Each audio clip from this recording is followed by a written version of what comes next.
2024 market trend.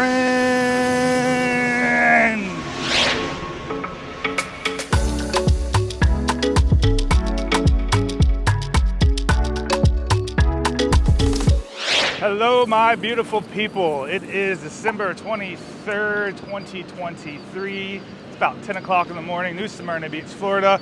I come to you in 69-degree weather with my Hawaiian shirt on, shorts, snowshoes, and a beautiful ocean behind me to talk to you about 2024 real estate market trends, not projections, but market trends that you should be paying attention to. So I'm really excited about this video. It's a little different spin on everybody always asking the crystal ball on what do you think is going to happen. We wanted to do something on things that you should be following and paying attention to so you can make your own informed, educated decision. If you don't know who we are, my name is Chris Shores. My business partner Tim Loomis, who occasionally joins me now, usually my guest star, is out showing property today, but we are the owners of White Whale Real Estate, a real estate company located in beautiful New Smyrna Beach, Florida.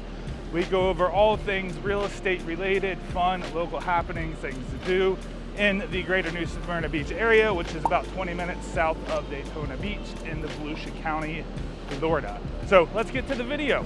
All right, so 3 real estate market trends you should be paying attention to going into 2024. But before we do, if for any reason you had any concern or thoughts at all, I was trying to make you jealous by filming this video on a wintry day, you were absolutely correct. I was in fact trying to make you as jealous as I possibly could. And if you're not in Florida or New Smyrna Beach, you should really consider getting here. It's a great spot to be. So other news than that, we sold one of these condos to some great friends, Colleen and Jim. So shout out to you guys. Awesome condos in New Smyrna, Golden Arms. So cool spot, cool view, close to the downtown Flagler area. So anyway, let's get to it. So number 1 trend I think you should be following right now in real estate is prop technology. What is prop technology? That is an abbreviation for property technology. And what that is it is an innovative trend that is including the application of information technology and platform economics to real estate markets. That is a lot, and oh my God, what does any and all of that mean? So I'm gonna break it down for you in a few key aspects. So we're gonna have 3 key aspects. I guess 3 is the trend today. Top three key aspects to follow with the prop technology is number 1 going to be digital platforms, number 2 is AI, and number 3 is going to be virtual and augmented reality. So we could get into a whole nother video for days about this. I just want to go into a little bit about it, so give you a little taste of the information to begin to understand what it is, so you can understand a little bit more when you hear more about it through news and other outlets. Before I do that, next time you're working with a real estate professional, I highly encourage you to ask them what technologies they are investing in, if they're learning about them, if they're paying for them, and if they understand them. At White Whale Real Estate, we're always staying at the leading edge of all the newest technology that's coming out. We have all the bells and whistles, and we believe it is incredibly important to stay on top of all the technology that's happening, because it's really going to be changing and shaping the industry as a whole as we move forward. So if your real estate agent isn't aware of these terms or technology, or isn't investing in them just because they say you don't need it or that's not the way we do things, I really highly consider looking into another company that is on that more leading edge and not just doing things because that's the way they've always been done without asking questions why. So getting into number 1 aspect of the property technology is going to be the digital platforms. These digital platforms are going to allow us to streamline various processes of the real estate transaction and management. It's also going to allow for more real estate investment opportunity and crowdfunding. So overall, it's going to help with streamlining the process and just helping keep things smoother, doing online marketplaces with buying, selling, and renting in the real estate market. Number 2 is the buzzword we have all been hearing about. It's got people feeling all sorts of ways, excited, scared, oh my God, what's going to happen to my job? That is AI. AI right now in real estate is being used as a predictive analytics, so we're predicting real estate trends. We are using it to optimize pricing, pricing valuation, and it's also being used to analyze risk for risk management and identify potential investment opportunities. So really powerful technology. Again, knowing how to use it correctly is going to be the important thing here. Just because you have something does not mean you know how to use it correctly. So AI, big one to be paying attention to. And last, we have virtual and augmented reality, AKA VR or AR.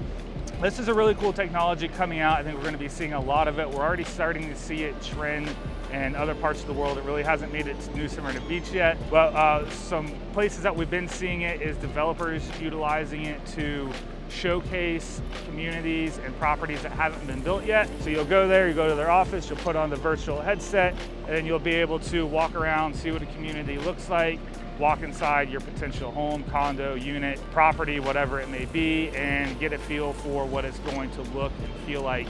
And it's giving you a better idea than just looking at pictures. So it's allowing you to kind of have that more sensory feel to it, see, touch. I don't know if they're going to start spraying in colognes and stuff to make you smell the orchids in the virtual reality when you're seeing that, when you're walking by the kitchen and the vase of flowers. Who knows? But crazy world, but property technology is something to be paying attention to as a whole. Again, these are just three kind of key aspects of it. There's a whole other plethora of things going on with property technology. The one concern I would say, or con, to keep in mind with property technology as well, is going to be market adaptation. As I mentioned earlier, real estate is antiquated as a whole. We are starting to see that change, but slowly. Change does happen slowly, especially in a dinosaur of an industry where we've done things the same way for so long without really much change. So market adaptation will be a struggle that property technology has, but overall will eventually be overcome with kind of the changing of the guard as we see older real estate agents get out of the market and new younger agents get in that are more willing and comfortable to adopt with the new technology. That should be a great opportunity for everybody to just help out with real estate overall and make sure people are making the right and best decisions for themselves and families.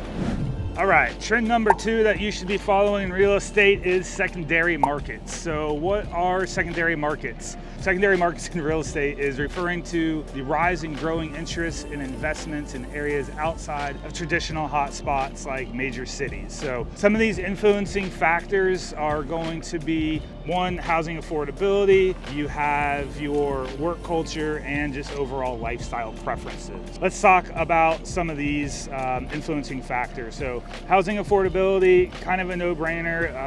Over the recent years, we've just seen the housing affordability gap pretty much skyrocket, especially in the densely populated areas like major cities. It's just become a real challenge for buyers to be able to find something that's affordable, forcing them or pushing them out to look for different options that are in the less metropolitan areas. Number 2, talking about just work culture. So we've got remote work. COVID really launched us into this remote work culture.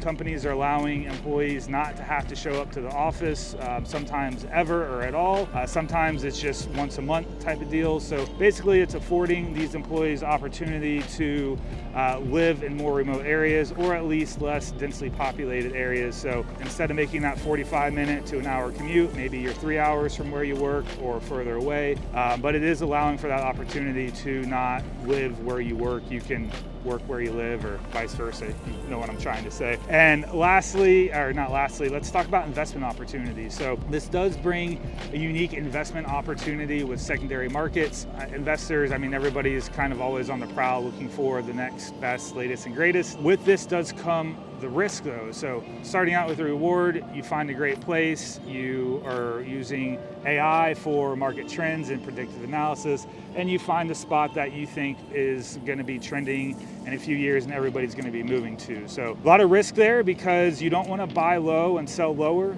Don't do that. You want to buy low and sell high, as we've all been taught growing up. You could miss the mark if you're predicting that everybody's going to be moving to Buckwheat, Kansas, and they don't, and they move to Little Falls, New York for the secondary market. You could lose big. So with any sort of investment, there's always risk. So make sure you check with the local real estate professionals, look at different data sources to see if you can get everything to line up. If you need help with that, reach out to us. Lastly, let's talk about demographics. So we are right now trending, seeing a lot of retirees and younger people moving out to less densely populated areas. Again, moving away from the big cities, metropolitan, moving into more of the smaller towns. The reasons for this is because smaller towns usually usually have lower crime rate, better schools, and we're seeing that people are really wanting a more community-driven environment to be in and kind of feel connected with the people that they are living around. Secondary markets, something really big and important to follow because it's going to really, I think, drastically be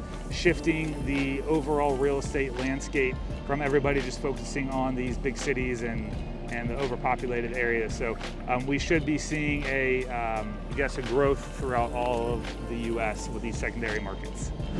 And coming in last, number 3 real estate trend you should be following in 2024 is home equity. This is going to be a really interesting one to see how it plays out over the next couple years. I hope you're wearing 2 pairs of stocks because I'm about to blow one of them right off with this statistic I'm going to throw at you.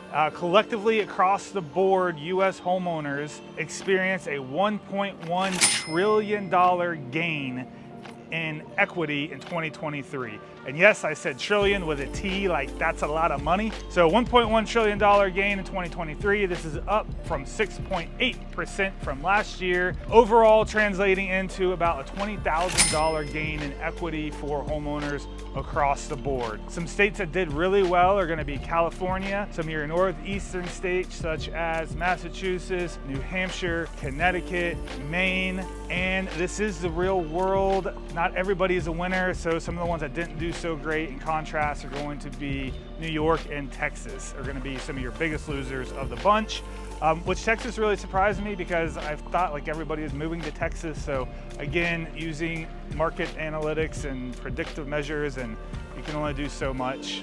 So hope there weren't too many big losers in Texas as far as a home equity is concerned, or just in general.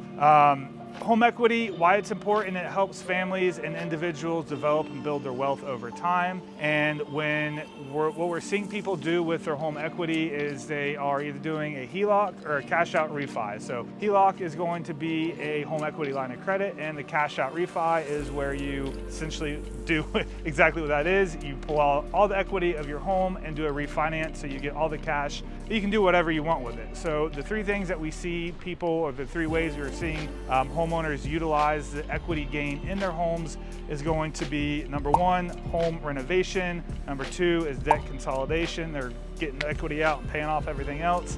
And number 3 is going to be buying other real estate investment properties. So let us know how you're utilizing your home equity, or if you know any tips or tricks on refinancing out, utilizing that home equity line of credit, or anything else that you really think that you should be following as a trend, that we should be following as a trend. These were our top 3. Let us know what you think about it. I will leave the sources that I cited all this information from in the link in the bottom below, so you can check it out. I don't want you to think just because I said it was true. We do have the facts to back it up. So hope you guys had a really Merry Christmas. Thanks for sticking with us through another wonderful, wild roller coaster year of real estate. And we look forward to seeing you in next week's video in 2024.